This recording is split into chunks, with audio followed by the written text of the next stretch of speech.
और दोस्तों स्वागत है आपके ट्यूशन सरकारी जॉब अलर्ट में। यहाँ पर देखिए दोस्तों हम बात करने जा रहे हैं आरआरबी एलपी के जो एग्ज़ाम फर्स्ट होगा सीबीटी 1 होगा, इसके एग्ज़ाम पैटर्न की कैसा एग्ज़ाम आएगा, ठीक है, और आप कैसे क्वालिफाई कर सकते हैं फर्स्ट एग्ज़ाम को। ठीक है, सबसे पहली बात तो आपको पहला एग्ज़ाम सीबीटी 1 क्वालिफाई करना होगा एलपी के लिए। फिर इसके बाद इसमें आपका सीबीटी 2 भी होगा, सेकंड जिसको मेंस हम बोलेंगे। फिर इसका थर्ड इसमें सीबीएटी होगा जिसको हम साइको बोलते हैं। तो यहाँ पर आपको 3 एग्ज़ाम देने होंगे और यहाँ पर हम बात करेंगे अभी केवल सीबीटी 1 के विषय में कि आप सीबीटी 1 को कैसे क्वालिफाई कर सकते हैं और 2018 की तुलना भी करते हैं। ठीक है, कंपैरिजन करेंगे 2018 में कितनी वैकेंसियाँ थी और किस हिसाब से मतलब वहाँ पर कट ऑफ कम गई थी। तो यहाँ पर आपको पता ही होगा 2018 में जो सीबीटी 1 हुआ था उसकी कट ऑफ बहुत मिनिमम थी। ठीक है, बहुत ही कम थी। ईजिली बच्चों ने क्वालिफाई कर लिया था जिनके भी पासिंग मार्क नंबर थे। ये मानकर चलिए कि जिनके भी 35 के ऊपर नंबर थे तो उन्होंने ईजिली इसको क्वालिफाई कर लिया था। 75 में जिन्होंने भी 35 के समथिंग लिया या 30 क्वेश्चन के भी आसपास कर लिया था, मैक्सिमम बच्चों ने क्वालिफाई कर लिया था। ठीक है, क्योंकि बोर्ड के ऊपर भी होता है कि आप किस जोन से हैं और किस जोन से नहीं हैं, क्योंकि जोन वाइज जो वैकेंसियाँ होती हैं उस पर भी ये डिपेंडेड होता है। तो यहाँ पर हम बात करेंगे कि आप सीबीटी 1 को कैसे क्वालिफाई कर सकते हैं। यहाँ पर आपको पहले तो पैटर्न समझना होगा सीबीटी 1 के लिए क्या क्या पैटर्न होता है। सीबीटी 1 के लिए आपको यहाँ पर 4 सब्जेक्ट होते हैं और 75 क्वेश्चंस आते हैं। ठीक है, लोको पायलट के लिए। और पहले हम बात करें 2018 की तो उसमें भी यही पैटर्न था और इस बार को भी वही पैटर्न रहेगा। लेकिन 2018 था तो उसमें आपकी वैकेंसी जो थी एलपी और टेक्नीशियन की टोटल 64,000 से आसपास वैकेंसियाँ थी। 64,000 प्लस वैकेंसियाँ थी आपकी। मतलब आप समझ सकते हैं कितनी ज़्यादा वैकेंसियाँ थी, जिनमें से 27,000 साढ़े 27,000 मानकर चलिए 28,000 वैकेंसियाँ केवल और केवल एलपी की थी। 28,000 वैकेंसियाँ बहुत ज़्यादा होती है और इसका अगर हम निकालें तो लगभग इस बार की वैकेंसी से 6 गुना लगभग ज़्यादा वैकेंसियाँ थी। 5 गुना 6 गुना ज़्यादा वैकेंसियाँ थी 2018 में। तो अब यहाँ पर एएलपी की केवल और केवल वैकेंसी है 5 साढ़े 5,000 और पहली थी 28,000। तो वैकेंसियाँ तो पहले ज़्यादा थी, इसी वजह से कट ऑफ भी कम गई थी और बहुत सारे बच्चों को 5-6 साल का गैप था तो सिलेबस भी उतना नहीं कन्फर्म था।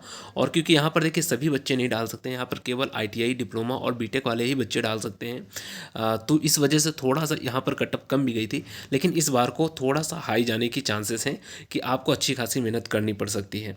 ठीक है, तो यहाँ पर देखिए वैकेंसी कम है लेकिन उस हिसाब से अगर पैटर्न देखा जाए तो यहाँ पर अगर आप क्वालिफाई करना चाहते हैं तो आपको सबसे पहले पैटर्न समझना होगा कि मैथमेटिक्स में कितने क्वेश्चन आएंगे, जनरल इंटेलिजेंस रीजनिंग में कितने क्वेश्चन आएंगे, जनरल साइंस में कितने क्वेश्चन आएंगे और जनरल अवेयरनेस और करंट अफेयर में कितने क्वेश्चन आएंगे। तो यहाँ पर टोटल जो आपके क्वेश्चन आएंगे वो होंगे 75 क्वेश्चन और हर एक क्वेश्चन 1 नंबर का होगा। ठीक है, 75 नंबर आपके बनते हैं जा करके। और अगर बात करें कि अगर आप गलत करते हैं तो गलत, अगर एक क्वेश्चन आप गलत करते हैं तो 1/3 आपका नंबर कट भी जाएगा। ठीक है, तो आपको यह ध्यान रखना है कि आपको गलतियां नहीं करनी। अगर 3 क्वेश्चन आप गलत करते हैं तो आपका एक सही क्वेश्चन चला जाएगा। ठीक है, जो सही क्वेश्चन में नंबर मिल रहा होगा वो कट जाएगा। ठीक है, तो यहाँ पर आपको ध्यान देना है कि सबसे पहले तो आपकी गलतियाँ ना हो। और यहाँ पर आप बात करें कि यहाँ पर जो मैथमेटिक्स है तो इसमें आपके 20 क्वेश्चन आएंगे और एक एक नंबर के होंगे तो 20 नंबर के आपके क्वेश्चन हो जाएंगे। और intelligence general intelligence and reasoning में जो 25 क्वेश्चन आएंगे और 25 नंबर के होंगे। जनरल साइंस में आपके 20 क्वेश्चन आएंगे और 20 नंबर के होंगे। और जनरल अवेयरनेस और करंट अफेयर में 10 क्वेश्चन आएंगे। ठीक है, तो यहाँ पर आपका जो है 60 मिनट का टाइम मिलेगा और 60 मिनट में आपको 75 क्वेश्चन करने होंगे। ठीक है, क्वेश्चन तो ठीक ठाक है यहाँ पर। ठीक है, आप इजीली कर भी सकते हैं। बस यहाँ पर आपको एक चीज़ ध्यान देना है कि जो भी बच्चे तैयारी करें तो उनको जनरल अवेयरनेस और करंट अफेयर में अभी बिल्कुल भी फोकस नहीं करना है। अगर आप यहाँ पर फोकस करना स्टार्ट कर देंगे तो फिर ये आपका क्वालिफाई नहीं हो पाएगा। ठीक है, सबसे पहले आपको मैथमेटिक्स और जनरल इंटेलिजेंस में ज़्यादा फोकस कीजिए। और जनरल साइंस आप जानते हैं नॉर्मली लूसेंट वगैरह की बुक से आप पढ़ सकते हैं। तो वहाँ पर जो लिमिट है जनरल साइंस में आप जानते हैं बहुत खींच कर होगा। तो मान कर चलिए 60 to 70 पेजेस होंगे जनरल साइंस के। तो उनको आप इजीली डेली करते रहिए, आराम से हो जाएगा। क्योंकि आपको जो एग्ज़ाम होने वाला है ये मान कर चलिए आपका जुलाई के बाद ही होना है। तो अगस्त या सितंबर तक के आपका एग्ज़ाम होगा जा करके। जब तक आपके पास अच्छा खासा टाइम है, 6-7 मंथ के आसपास हैं। तो इन 6 मंथ्स में आप इजीली अपना तैयारी कर सकते हैं। तो दोस्तों आप लोग इसको इस पैटर्न के हिसाब से तैयारी कीजिए जिससे कि आपका इजीली सिलेक्शन हो जाए। ठीक है, 20 क्वेश्चन आपके मैथमेटिक्स में आएंगे तो मैथ अच्छे से आप अपना 6 मंथ में कर सकते हैं। ठीक है, और यही सिलेबस आपका जो है सीबीटी सेकंड के लिए रहेगा। सीबीटी सेकंड के लिए भी मैं वीडियो बनाऊंगा। ठीक है, बस जो जनरल साइंस है वो थोड़ा सा चेंजमेंट हो जाएगी, थोड़ा सा टेक्निकल साइंस आएगी उसके विषय में भी बाद में बात करूँगा, ठीक है। तो यहाँ पर आपको रीजनिंग डेली कमांड करनी है, ठीक है। रीजनिंग में टॉपिक वाइज आप लर्न कीजिए या फिर जिस हिसाब सॉल्व कीजिए, और डेली टॉपिक वाइज करेंगे तो आपका ईजिली हो जाएगा, ठीक है।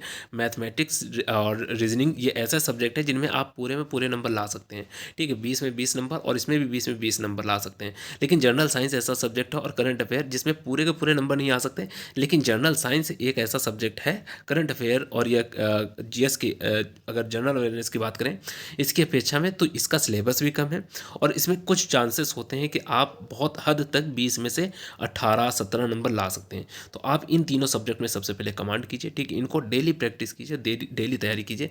आपका ईजिली सिलेक्शन जो CBT 1 के लिए है वो हो जाएगा, CBT 2 के लिए हो जाएगा। तो CBT 2 में जैसे जाएंगे तो भी वही सिलेबस आपका रहेगा, मैथ का, जनरल इंटेलिजेंस का, बस साइंस थोड़ा चेंज हो जाएगी और ये करंट अफेयर वगैरह वही रहेगा।